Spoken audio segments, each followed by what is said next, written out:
10 कदम आप देख रहे हैं, 5 मिनट में 25 खबरें आपने तूफानी अंदाज में देखी। इस समय की बड़ी खबर आपको सबसे पहले बताने जा रहे हैं, जिसमें दिल्ली से बड़ी खबर है। सोर्सेस के हवाले से एक बड़ी जानकारी मिल रही है। प्रत्याशियों के नाम पूछने पर समाजवादी पार्टी कांग्रेस में मनमुटाव बढ़ गया है। तो एसपी ने कांग्रेस के प्रस्तावित सीटों पर प्रत्याशियों के नाम पूछे थे। हालांकि कांग्रेस चाहती है कि पहले पार्टियों में सीटें तय हो जाएं। तो ये इंडी गठबंधन की हम बात कर रहे हैं, जिसमें अब तक सीट बंटवारे पर कोई तस्वीर साफ नहीं हो पाई है। कांग्रेस ने पहले राउंड की बैठक में करीब 35 सीटों पर दावा किया था। दूसरे राउंड की बैठक में आपको बताएं कि समाजवादी पार्टी की सोशल मीडिया सेल ने एक्स पर पोस्ट कर कांग्रेस को धोखेबाज बताया। हालांकि बाद में पोस्ट को हटा दिया गया था। अब कांग्रेस का भी जवाब सामने आ गया है। कांग्रेस का कहना है कि गठबंधन में रोड़ा वाले तत्वों को दूर रखा जाना चाहिए और ऐसा ही होगा, और इन्हीं तरह के तत्वों को दूर रखकर ही आगे बढ़ा जाएगा, तभी बीजेपी को हराया जा सकता है। हालांकि बीएसपी से कांग्रेस के संपर्क की खबरें सपा को अखर रही हैं।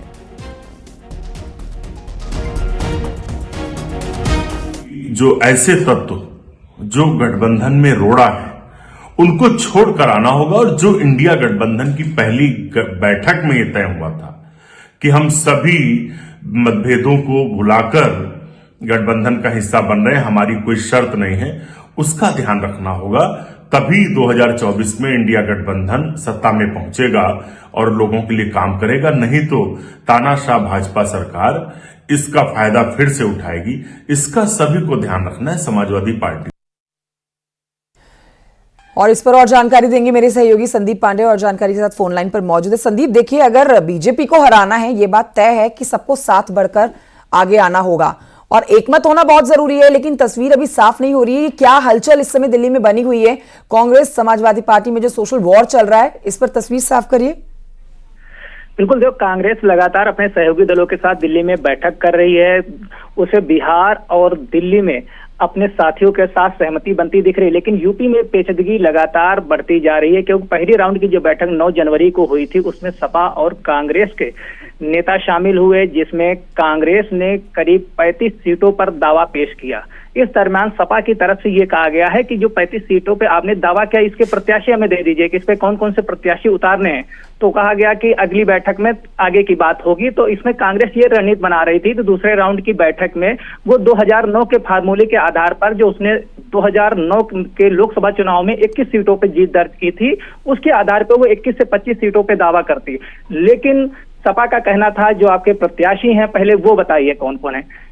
जो चर्चा है कि कांग्रेस को ये बात अखर गई है कि पहले वो चाहती है कि सीटों का फाइनल हो, गठबंधन के जरिए जिन जिन सीटों पे लड़ना है उसका पहले फाइनल हो, इसके बाद प्रत्याशियों की सूची शेयर की जाएगी। लेकिन सपा चाहती थी कि पहले प्रत्याशियों के नाम दिए जाए। इसी को लेकर कांग्रेस के जो नेता थे उन्होंने फोन कर दिया कि अभी तैयारी नहीं हो पाई है बैठक को लेकर, लिहाजा बैठक टाल दी जाए। इसके बाद सपा ने की जो सोशल मीडिया टीम है उसने अपने एक्स पोस्ट पे ट्वीट किया कि कांग्रेस धोखेबाज है, वो धोखा देना चाहती है गठबंधन के साथियों के साथ। वहीं कांग्रेस भी इस बात को जोर दे रही ऐसे तत्वों को बीच में ना ला जाए कि जिससे गठबंधन बेपटरी हो, यानी कि उन तत्वों को दूर करना। अगर बीजेपी को हराना है, सभी को उन तत्वों को दूर करना होगा जो गठबंधन में रोड़ा बने। लिहाजा सपा बिना किसी शर्त के साथ बैठक करे। ठीक है संदीप, बिल्कुल इस तरह के मनमुटाव को हटाते हुए ही बीजेपी को हैट्रिक लगाने से रोका जा सकता है, वरना बीजेपी की हैट्रिक एक बार फिर से तय है। बहुत शुक्रिया आपका जानकारी के लिए।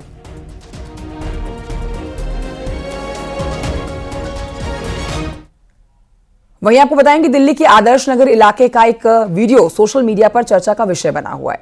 इस वीडियो में बेखौफ बदमाशों की करतूत दिखाई देगी आपको। ये वीडियो हम आपके सामने रख रहे हैं। सरेआम लोगों के घर के सामने और गली में हवाई फायरिंग हुई है। पेट्रोल बमबाजी कर रहे हैं बदमाश। हंगामा और आगजनी करने का ये वीडियो तेजी से सोशल मीडिया पर वायरल हो रखा है। पुलिस पूरे मामले की जांच में जुट गई है। दिल्ली पुलिस के मुताबिक इस मामले में एफआईआर भी दर्ज कर ली गई है। आरोपियों की खिलाफ जो है तफ्तीश जारी है।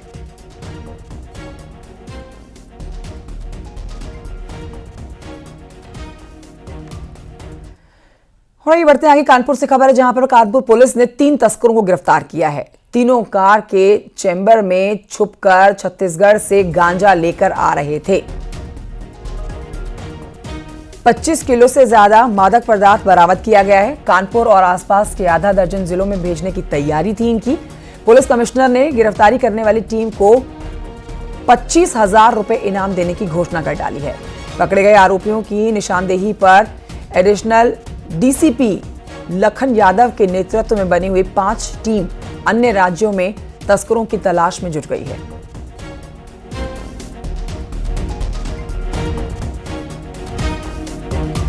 मेरे सहयोगी अमित गंजू और जानकारी देंगे, फोन लाइन पर मौजूद है। अमित गंजू, ये एक बड़ी कामयाबी कही अपने आप में बड़ी कामयाबी है पुलिस के लिए और 25,000 का इनाम भी देखिए घोषित कर दिया गया है। तो किस तरह की रणनीति बनाई गई थी इन तस्करों को गिरफ्तार करने के लिए? देखिए, मैं आपको बताना चाहूंगा, ये पूरा मामला कानपुर कमिश्नरेट की रेल बाजार थाना क्षेत्र का है, जहां एडिशनल डीसीपी लखन यादव को इन्फॉर्मर के माध्यम से सूचना मिली कि एक नई गाड़ी जिस पर छत्तीसगढ़ का नंबर लिखा है वो कई जगह रुक रुक के आगे बढ़ रही है, जिसके बाद उस गाड़ी की घेराबंदी की। पहले तो ड्राइवर और उसके साथ 3 लोग, ये मामा भांजा मिलकर ये गांजे का पूरा काम करते थे। इनसे जब कड़ाई से पूछताछ हुई तो इन्होंने बताया कि इनके पास सिर्फ एक सिंगल पैकेट सैंपल का है, मगर पुलिस को इस पर शक हुआ और गाड़ी को सघन तलाशी। इसके बाद जब इनके चेहरों के रंग उड़ने लगे तो पुलिस ने गाड़ी को पूरा टाइल्स जो फ्लोर है इसको खोलने का प्रयास किया। खोलने के बाद पुलिस के अधिकारी जो वहां मौजूद थे उनके भी होश फाख्ता हो गए कि ये अपने तरीके का पहला मामला है जिसमें 26 किलो से ज्यादा गांजा इस तरह सेट करके ले जाए। छत्तीसगढ़ से कानपुर आता था और कानपुर से कानपुर देहात, औरैया, इटावा, कन्नौज, जालौन और फर्रुखाबाद के जनपदों में डीलर तक जाना था। अब पुलिस ये पता लगाने का प्रयास कर रही है कि इनके अदर सोर्सेज कौन है, इनके हेल्पिंग हैंड्स कौन है, इनके फॉरवर्डर्स कौन है, इनके ब्लॉकर्स कौन है, या इनके बिहाफ पर जो पेडलर्स है वो कौन है, इन तक पहुंचने का प्रयास कर रही है। फिलहाल अभी 3 लोगों को हिरासत में लिया गया है और पुलिस अब इनसे कड़ाई से पूछताछ कर रही है। ऐसा माना जा रहा है कि इनके हेल्पिंग हैंड्स और भी है जो बिहाइंड कर्टन्स है। इन सब के बीच पुलिस कमिश्नर ने 25,000 की टीम को इनाम की घोषणा भी की है। बहुत शुक्रिया आपका अमित गंजू जानकारी के लिए।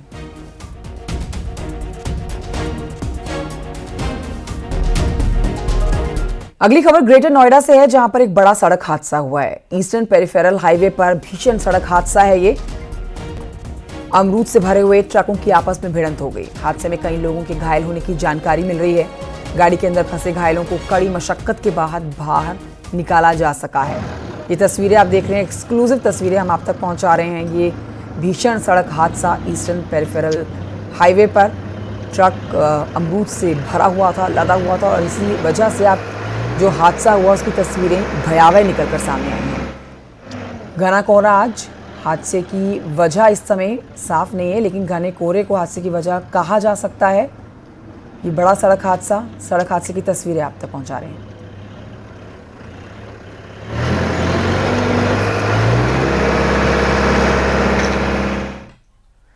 वहीं दूसरी तरफ इटावा में कोहरे की वजह से एक बड़ा हादसा हुआ है। 2 बस और एक कार आपस में टकरा गई हैं। करीब 5 यात्री इस बीच घायल हुए हैं। आगरा कानपुर हाईवे पर यह हादसा हुआ है। स्लीपर बस से हुई हादसे का शिकार।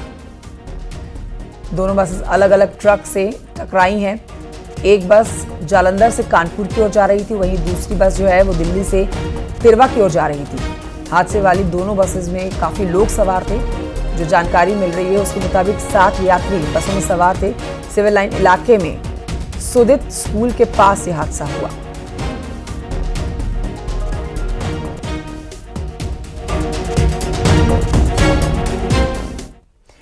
खबर रामपुर से, जहां आजम खां के आरपीएस स्कूल में राजकीय खुर्शीद कन्या इंटर कॉलेज को शिफ्ट किया गया है और उत्तर प्रदेश सरकार के आदेश के बाद ये एक्शन लिया गया। आपको यहां बताएं कि पुराने मुर्तजा उच्चतर माध्यमिक विद्यालय में आजम खां का रामपुर पब्लिक स्कूल संचालित था। समाजवादी पार्टी सरकार में ये भवन जौहर ट्रस्ट को लीज पर आवंटित किया गया था, लिहाजा शर्तों का उल्लंघन करने पर सरकार की तरफ से लीज रद्द कर दी गई थी।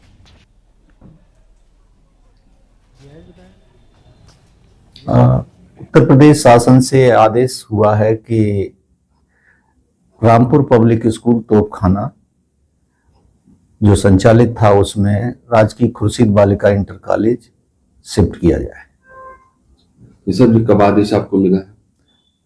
आदेश 11 जनवरी 2024 को प्राप्त हुआ है और राजकीय खुर्शीद बालिका इंटर कॉलेज रामपुर को पुराने मुर्तजा स्कूल जिसमें रामपुर पब्लिक स्कूल संचालित था, उसमें शिफ्ट किए जाने की कार्रवाई शीघ्र की जाएगी, जल्द से जल्द जल्द से जल्द।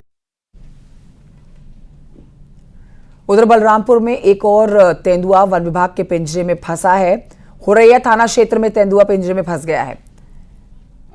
अब तक वन विभाग 3 तेंदुओं को पकड़ चुका है। बताया जा रहा है कि पिछले 2 महीने में तेंदुए ने 6 बच्चों को अपना निवाला बनाया।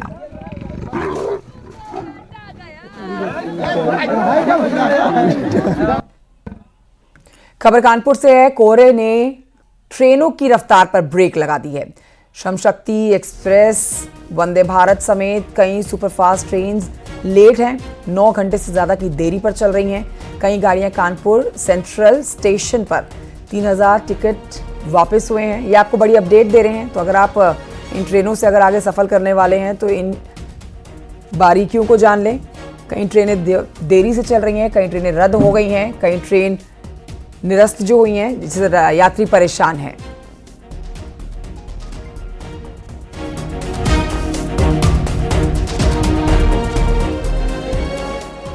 इस बीच आपको ये बताएं कि मौसम विभाग ने अलर्ट जारी किया है। यूपी के 26 जिलों के लिए अलर्ट घोषित हुआ है। बर्फीली हवाओं के साथ घने कोहरे का अलर्ट है। तो आने वाले दिन और सर्द हो सकते हैं, ऐसी खबरें हैं, ऐसी जानकारी मौसम विभाग की तरफ से दी गई है। इसी वजह से ये अलर्ट घोषित कर दिया गया है।